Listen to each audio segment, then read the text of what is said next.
El video que están a punto de ver es un poquito agridulce para mí porque lo grabé cuando aún estaba embarazada. Pocas semanas después desarrollé síndrome de HELP, lo que llevó al fallecimiento de nuestra bebé Margarita María, como ya muchos saben. Antes que nada quiero agradecer a los cientos de personas que estuvieron rezando por nosotros y a todos los mensajes que nos enviaron. Hablar de noviazgo es hablar de este discernimiento para elegir a la persona que te va a acompañar en los momentos más felices de tu vida y también en los momentos más tristes. Y todo lo que dije en este video queda vigente y por eso he decidido compartirlo. Y agradezco a Dios el tener a Manuel conmigo para acompañarnos en estos meses de duelo, de tristeza. Dios se ha mantenido presente y ha permitido que nos acerquemos como matrimonio a partir de esta experiencia. Ya tendremos oportunidad en futuros videos de abordar un poco más de este tema en particular. Por lo pronto, vamos al video.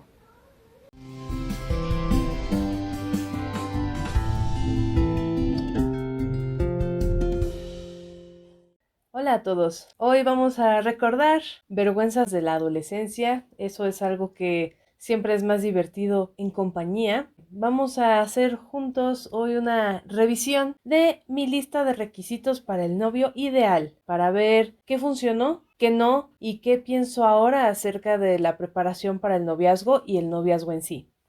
Aunque nunca me consideré alguien con sueños de ser una mamá tradicional, abnegada, con muchos hijos, o sea, realmente este destino no era algo que yo estuviera soñando desde muy pequeña. Lo que sí tuve desde muy chica fue esa necesidad de ser querida y de encontrar a alguien que me acompañara en la vida. Mis papás se habían casado cuando mi mamá tenía 19, 20 años y pues siempre me vi a mí misma igual casándome joven. Aún en mis épocas más alejadas de la fe, yo estaba constantemente alerta, buscando con quién podría tener un amor, sobre todo un amor que fuera estable y comprometido. Y obviamente no fue una empresa muy exitosa. De hecho, creo que nadie más en la secundaria o en la prepa esperaban o exigían tanto de una relación amorosa. En ese tiempo tuve un par de experiencias de noviazgo que me ayudaron a empezar a tener como una guía para elegir novio. Eso era algo que constantemente escuché que recomendaban, pues cuando iba a retiros o en ciertos videos, cuando empecé a acercarme a la fe y ver videos de religión, te decían, ¿no? Que para no entrar a noviazgos sin sentido, tuvieras con ciertas reglas que tú misma te ponías. Cuando yo quise hacer esa lista, la pensé un poquito ecuménica. Yo pensé, bueno, tal vez podría tolerar tener un novio que no sea tan católico, algún pagano de buena voluntad, digamos, solamente si a lo largo del noviazgo empezaba a ver esperanza fundada de su conversión antes de casarnos. O sea, yo no iba a aceptar casarme con alguien que no fuera católico, pero sí estaba dispuesta a intentar noviazgos con personas que no fueran católicas. Como que tomando en cuenta esa como apertura que yo tenía, traté de pensar en ciertos requisitos, ciertos puntos básicos que para mí como que me daban ese fundamento y esa seguridad de más o menos saber si había esperanza de tener un matrimonio católico. Eran principalmente tres cosas. El primer punto era que tenía que ser alguien que creyera en el matrimonio y en el amor para toda la vida y obviamente que tuviera deseos de lograrlo, porque luego hay gente que dice yo sí creo en el amor pero pues es para otras personas o no sé si yo lo lograría. Para ello tenía que ser una persona que no considerara siquiera la posibilidad de divorciarse, es decir, tenía que ser una creencia arraigada en ellos y no algo que estuvieran diciendo para impresionarme. El segundo punto era la apertura al debate, a estar dispuestos a dialogar hasta llegar a un acuerdo en los temas que eran más importantes para mí, temas como defensa de la vida, ¿no? Que pudiéramos debatir sobre el aborto hasta llegar al mismo punto o temas de matrimonio. Esto era como con un antecedente de que alguna vez tuve una relación con una persona que se enojaba mucho o se estresaba si yo intentaba debatir y me decía es que no me gusta pelear contigo y como que no notaba esa diferencia entre tener un pleito y tratar de contrastar argumentos, ¿no? Y entonces desde esa vez yo dije, no, tiene que ser alguien con quien sí se pueda hablar de estos temas difíciles sin que lo sientan como un ataque o sin que se transforme en una pelea. Y en tercer lugar, tenía que ser una persona que creyera en la importancia de buscar la verdad y de procurar tomar las mejores decisiones en su vida. no podía ser alguien relativista, ¿no? De cada quien que crea lo que quiera, o tú y yo podemos pensar cosas diferentes y da lo mismo, como ese desinterés. No podía ser alguien que pensara que daba lo mismo creer o hacer una cosa u otra. Con estos 3 puntos ya estaba segurísima de que lograría hacerlo católico en muy poco tiempo. Como puntos extras, eran como 10 cosas que tenía yo en la lista. Me gustaría que fuera alguien con gusto por el arte, o sea, que tocara algún instrumento, que supiera cantar, que supiera bailar o alguna otra cosa que como que me diera la impresión de que era alguien creativo. Y finalmente ponía ciertas limitaciones, que no fuera alguien que fumara, que tampoco consumiera alcohol o bueno, obviamente ninguna otra sustancia. Eso era como en resumen más o menos la lista de lo que yo quería. Y bueno, llega el punto de comparar estas expectativas con la realidad.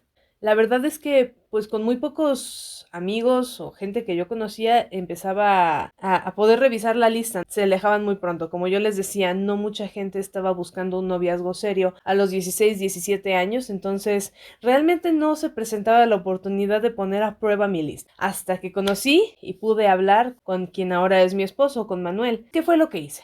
Durante estas primeras semanas que empezamos a platicar, sobre todo virtualmente, pues yo empezaba en el Messenger de Hotmail a desplegarle un cuestionario, ¿no? Mi serie de preguntas de investigación. Según yo, con toda naturalidad, no era sospechoso que yo de repente le estuviera haciendo este test como para calificarlo en el noviómetro. Pero bueno, él me contestaba, ¿no? Eso era lo importante, que él como que en lugar de distanciarse, pues como que sí entró en estos diálogos. Aunque a veces él sí me decía, estoy haciendo tarea, ahorita no puedo hablar, y se iba.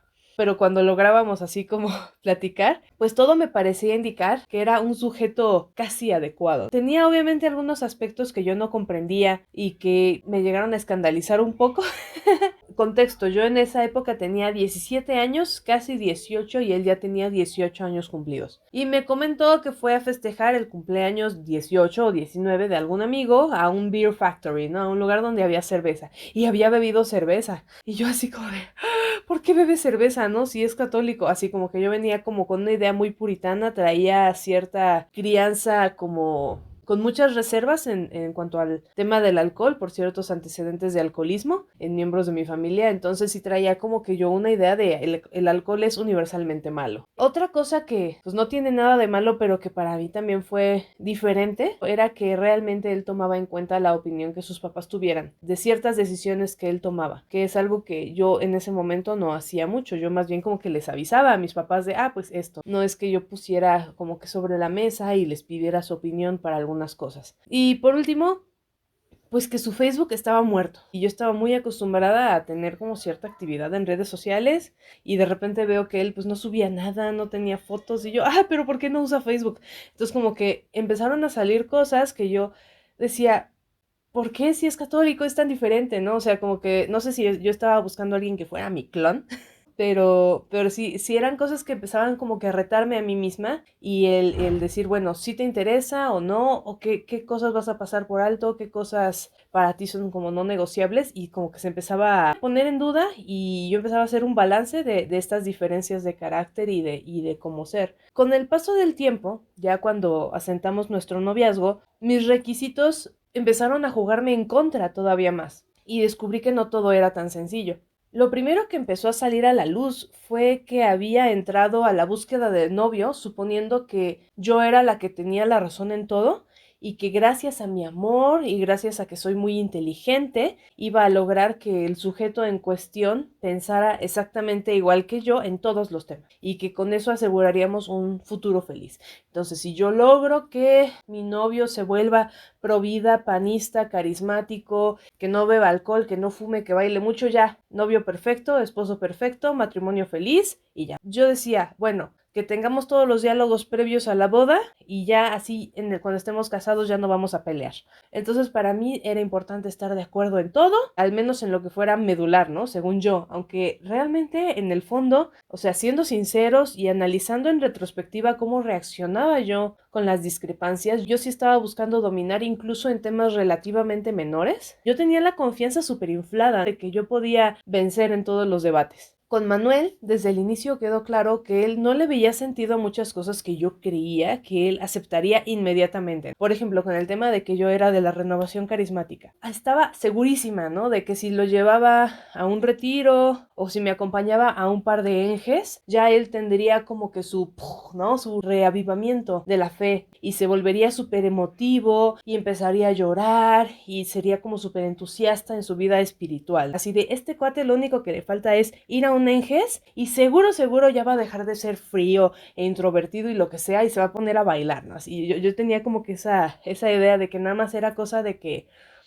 tuviera así como que su unción y entonces ya empezaría a ser pues católico bien, ¿no? O sea, un católico que bailaba y que cantaba y que tocaba el pandero. Pues lo llevo a retiros, lo llevo a lenjes y de repente sale él de estos eventos y le sigue gustando el silencio, no le gusta como que hagamos, no sé, como horas santas y que cada quien rece lo que quiera. O sea, a él le gusta hacer su visita al Santísimo como está estructurado que debe hacerse una visita al Santísimo, no se pone a llorar descontroladamente, sigue siendo como ha sido siempre. Y yo decía, bueno, es que este hombre está cerrado a la acción del Espíritu Santo, ¿no? Con el paso del tiempo fuimos abordando muchos temas y enfrentando situaciones en donde yo tenía que aplicar mis propios estándares y reconocer que él muchas veces tenía razón. Lo cual definitivamente fue sorpresivo para mí. Les digo, yo venía como con mucha soberbia, altanería, sentirme demasiado inteligente. Y no es porque yo pensara mal de él, no es que yo pensara que él fuera tonto, sino yo pensaba demasiado bien de mí misma. Esa es como que la primera gran piedra de tropiezo, ¿no? A la hora de poner en práctica mis requisitos de novio.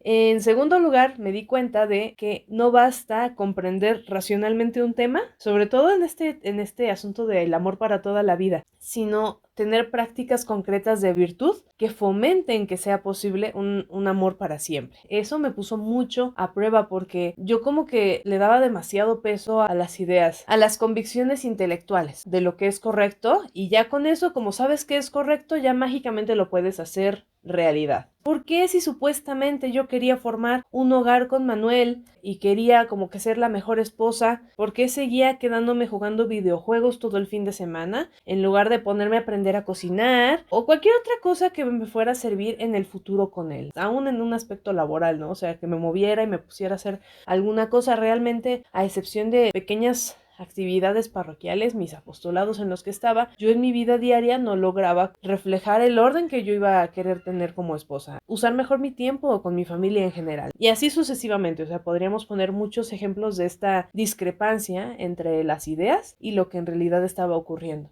Gracias a Dios, Manuel tenía mucha más disciplina y otras virtudes. Me di cuenta de que esa presunta superioridad intelectual que yo tenía no sirve por sí sola para poder ser ejemplo de algo. Y en mi lista, obviamente, esos aspectos se quedaron cortos. Como yo misma no tenía esas virtudes, no sabía buscarla en otras personas o no entendía por qué era importante buscar esas virtudes en otras personas. Así como yo misma no estaba a la altura de estas ideas que yo defendía, pues también me pudo haber pasado que encontrara a alguien así, con grandes pensamientos e incluso que fuera activo en su parroquia, pero que tuviera poca práctica de coherencia. Fue una providencia que, a pesar de que yo pasé eso por alto, pude encontrar a Manuel que sí tenía esas virtudes y hubiera sido mucho más difícil salir adelante juntos con los dos siendo perezosos, los dos siendo desorganizados, los dos teniendo así como esta molicie, esta inmadurez espiritual. Fue un riesgo que yo espero que otros no pasen por alto. Y pues como un último paréntesis o anotación, si se fijan, omití por completo el aspecto monetario, aspecto como profesional, laboral.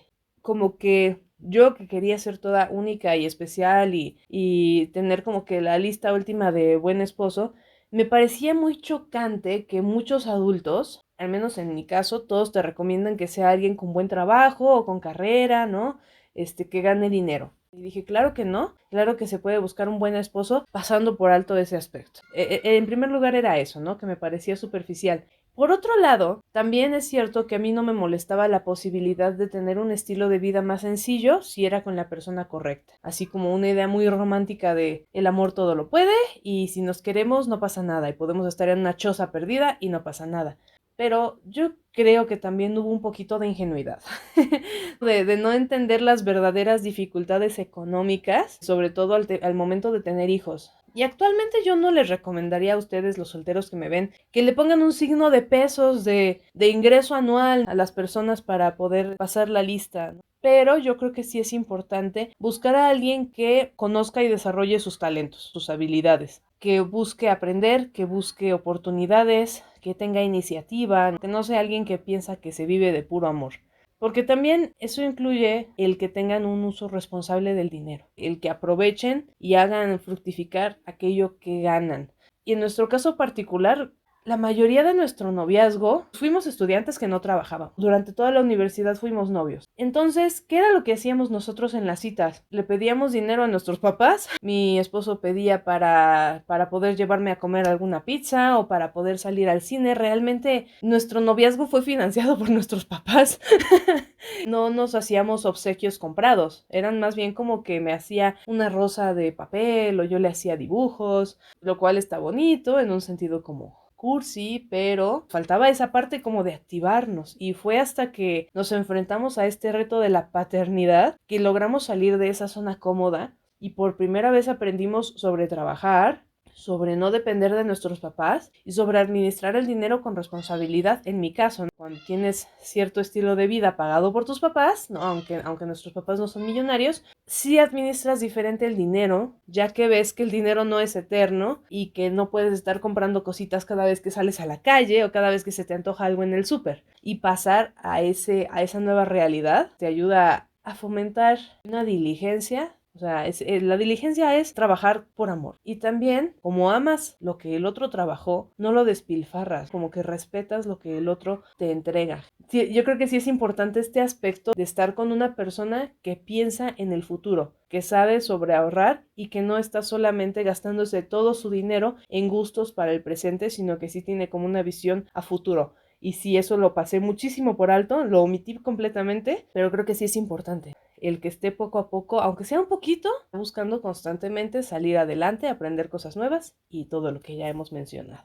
Visto en retrospectiva, no me arrepiento de lo que en ese momento decidí que era importante para mí. Porque al final, pues había sí semillitas de verdad, como dicen, ¿no? Había elementos que yo sabía que eran como que un poquito como la clave de lo que podía asegurar un buen futuro y realmente hicieron posible que 16 años después tengamos un matrimonio que realmente es muy feliz, pero definitivamente no fue por nuestros propios méritos, menos por los míos, pero en conjunto, ¿no? Por nuestras ocurrencias, sino porque a lo largo de estos años realmente hemos procurado ser dóciles a lo que Dios nos pide y eso nos ha traído a lugares inesperados. Yo nunca hubiera imaginado que seríamos de misa tradicional. O sea, yo venía de un ambiente súper carismático y pensé que mis hijos serían criados carismáticos y carismáticos forever. Nos ha sorprendido, ¿no? Nos hemos sorprendido nosotros mismos llegando a ciertas posturas que cuando éramos novios ni siquiera sabíamos que existían. Y ahora yo sé que yo misma tenía mucho trabajo que hacer. Y yo estaba esperando más esfuerzos del prójimo de los que yo misma estaba dispuesta a hacer en mí. Había muchas cosas que yo estaba esperando tener novio para empezar a trabajarlas. Y las cosas no funcionan así, tú tienes que irlo trabajando desde antes. En esto radica mucho de la riqueza y de la genialidad que es el matrimonio, porque es justamente ese proceso de santificación mutua, de cómo convivir cotidianamente con esa persona nos ayuda a reflejar nuestros defectos, nos invita a obviamente a cambiar actitudes, a saber reconocer nuestras propias heridas, darnos cuenta cuando estamos actuando por trauma, por resentimiento, sale ahí, ¿no? Que no hemos trabajado y también nos tenemos que hacer responsables cuando herimos al otro. Y creo que no es algo que se pueda vivir adecuadamente si estamos a la defensiva. A la hora de salir con alguien no podemos estar así como que todo el tiempo a la defensiva o queriendo demostrar superioridad, que siento que también es un mal que está muy presente actualmente. Veo hombres que están así de, no, es que las mujeres solo salen ganando en el matrimonio y luego se divorcian de ti y te quitan la mitad. Y las mujeres, no, es que los hombres te quieren tener encerrada y que no trabajes y es que tú tienes que mantener tu independencia. Es de ambos lados. Yo creo que tenemos que entrar al noviazgo con mucho deseo de ser más santos y de crecer juntos, lo cual siempre va a pedir de nosotros la disposición a transformarnos y obviamente vulnerabilidad. Yo creo que manteniendo a la vista todas estas cosas que debemos buscar en la otra persona, sí podemos dar, confiar, analizar y tomar decisiones, ¿no? Obviamente yo le deseo a todos que la Sagrada Familia los pueda guiar, que si están llamados al matrimonio puedan encontrar a alguien que los proteja, que los haga sentir seguros para emprender juntos el camino hacia el cielo. Y mientras tanto, los invito a que sean firmes en el combate espiritual para vencernos a nosotros mismos, lo cual también les podrá traer muchos consuelos y gracias para su vida diaria. Que Dios los bendiga y nos vemos pronto.